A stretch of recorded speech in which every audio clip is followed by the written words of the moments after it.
ఇటీవల తిరుమల తిరుపతి దేవస్థానం అధికారులు విడుదల చేసినటువంటి పోలీస్ నోటీస్ ని ఛాలెంజ్ చేస్తూ మన భూమన కరుణాకర్ రెడ్డి గారు అది తప్పు అని చెప్పి ప్రెస్ మీట్ పెట్టడం జరిగింది. అసలు ఇక్కడ అర్థం కాని విషయం ఏంటంటే దీంట్లో ఏమి తప్పు ఉందంటే నాకు అర్థం కావట్లేదు. ఇప్పుడు ఆ నోటీస్ ఏమని ఇచ్చారనేది ఒకసారి చూద్దాం. సెక్యూరిటీ గార్డ్ యాత్రికుల భద్రత చర్యలకు బాధ్యత వహించాలి.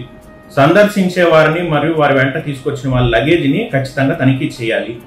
నిషేధిత వస్తువులు, మారణాయుధాలు, పేలుడు పదార్థాలు మరియు హానికర వస్తువులను తనిఖీ చేయాలి. వాటిని అలో చేయకూడదు.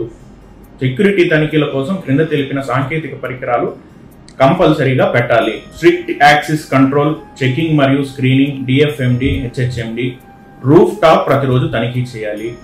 డోర్ లాక్ అని ఉండాలి. యాత్రికుల వాహనాలను క్రమ పద్ధతిలో పార్కింగ్ స్థలంలో పార్క్ చేసేలా ఉండాలి. ఇలా అనేక నిబంధనలు పెట్టి వారి జాగ్రత్త కోసమే నోటీస్ ఇచ్చారు. దీనిలో ఏం తప్పు ఉంది? అసలే ఈరోజు భారతదేశంలో పరిస్థితులు ఎలా ఉన్నాయో మనం చూస్తున్నాం. మనము ప్రపంచంలోనే భారతదేశం అగ్రస్థానానికి చేరుకుంటుందని ఓర్వలేక ఉగ్రవాదులు ఏమేమి చర్యలకు పాల్పడుతున్నారో మనం చూస్తున్నాం. కాబట్టి దాన్ని దృష్టిలో పెట్టుకొని ఎక్కడ ఉగ్రవాదులు టార్గెట్ చేస్తారో అని చెప్పి ముందు జాగ్రత్తగా దీన్ని పోలీస్ శాఖ తిరుమల తిరుపతి దేవస్థానాన్ని కాపాడాలని చెప్పి ఒక ఆలోచనతో వాళ్ళు రూల్స్ పెట్టడం జరిగింది. దీంట్లో ఏం తప్పు ఉంది? దీనిలో మఠాలను అవమానించారంటే ఏం అవమానించారు? అసలు ఇది చూస్తా అంటే దెయ్యాలు వేదాలు వల్లించినట్టుగా ఉంది. మీరా మాట్లాడేది హిందుత్వం గురించి. మిమ్మల్ని ఎవరు నమ్ముతారు? ఎవరు నమ్మే వాళ్ళు లేరు మిమ్మల్ని. మీరు పోయి హిందుత్వం గురించి, హిందూ దేవాలయాల గురించి మీరు మాట్లాడితే హాస్యాస్పదంగా ఉండేది. తిరుమల తిరుపతి దేవస్థానాన్ని ఒక ధనార్జన క్షేత్రంగా మార్చింది మీరు మాట్లాడతారా వెంకటేశ్వర స్వామి గురించి, గుడి భద్రత గురించి? నేను ఒక భక్తుడుగా అడుగుతున్నా మిమ్మల్ని, ఒక వెంకటేశ్వర స్వామి భక్తుడిగా అడుగుతున్నాను. మా వెంకటేశ్వర స్వామి గుడిని కాపాడాలని చెప్పి వాళ్ళు కోరుకుంటున్నారు, అంతే. దానిలో ఏముంది?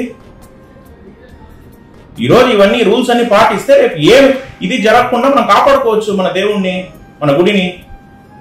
దాన్ని కూడా రాజకీయం చేసే అంత నీచానికి మీరు దిగజారినారంటే దాన్ని బట్టి అర్థమవుతుంది ఇంకా మీరు వేరేది ఏమీ మాట్లాడలేక ఏదో ఒకటి దొరికిందాన్నంతా మాట్లాడదామని చెప్పి మాట్లాడటం తప్ప ఇంకా మీకు వేరే ఏ మనుగడ లేనట్టుగా మనం చూస్తూ ఉంటే ఇంక వీటిటన్నా అడ్డం పెట్టుకొని చెయ్యాలేమో అని చెప్పేసి. ఒక పక్క మీ మీద స్కామ్లు మీరు చేసినటువంటి అవినీతి అంతా బయట వస్తూ ఉంది, మీ హయాంలో ఏమేం జరిగిందని.